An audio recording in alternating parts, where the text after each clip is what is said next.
Dans ce 4e baromètre de l'expertise, nous retrouvons cette année dans les 2 premières places les Mini Cabriolet R57 et Mini Cabriolet R52, comme l'an dernier. Et en 3e position, c'est un nouveau véhicule qui apparaît dans les véhicules les plus vandalisés, c'est la Porsche Boxster type 987. Ce qui était intéressant dans ce classement des 10 véhicules les plus vandalisés, c'est de constater qu'il y a 7 nouveaux véhicules qui apparaissent. Comme l'an dernier, il y a 2 ans, pour la 3e année consécutive, c'est la Smart Fortwo 2 qui apparaît comme le véhicule le plus volé.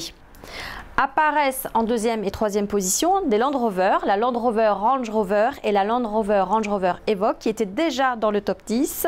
L'un monte et l'autre baisse dans le classement, mais ils sont bien toujours en haut du classement. Nous sommes allés à la rencontre de Ronan Huet, expert automobile, afin qu'il nous explique pourquoi la Smart Fortwo 2 est la plus volée. C'est un véhicule qui est très petit, qui est donc assez facile à voler et donc à dissimuler en cas de vol. C'est aussi un véhicule où les pièces dans les circuits parallèles sont très recherchées et c'est assez facile à démonter. Comment les voleurs s'organisent-ils pour dérober la Smart Fortwo et les Land Rover? D'un côté, on a des véhicules qui sont faciles à déplacer, qui peuvent facilement être cachés dans une camionnette, éventuellement pour être désossés assez facilement, et qui ont une valeur en termes de revente qui n'est pas très importante, mais qui reste conséquente. De l'autre côté, on a un véhicule avec effectivement une forte revente, puisqu'on est sur des véhicules qui valent peut-être dans les 90 000 €. Ça veut dire que chaque véhicule de ce type-là qui est volé, effectivement pour ceux qui arrivent à dérober ce type de véhicule, c'est une marge très importante en ayant volé un seul véhicule.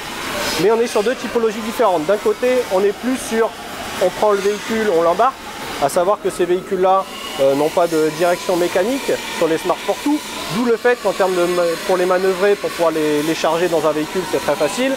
Et de l'autre côté, on a vraiment des véhicules qui sont volés, on va dire, de manière électronique, ce qu'on appelle le mouse jacking.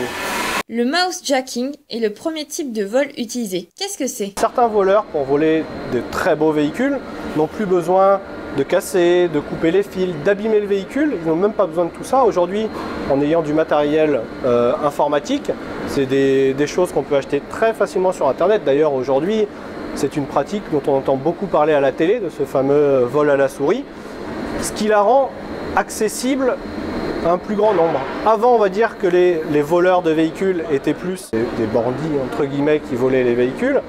Aujourd'hui, on a plus des geeks, des gens qui adorent l'informatique, qui connaissent un peu les langages de programmation, qui savent brancher un lecteur OBD sur le véhicule et accéder aux données du véhicule. Nous avons demandé à Daniel Quérault, président de 40 millions d'automobilistes, ses conseils pour se prémunir de vol. D'abord, bien s'assurer qu'on a tout fermé. Ensuite, avoir un système de géolocalisation du type tracker qui permet de retrouver sa voiture très rapidement.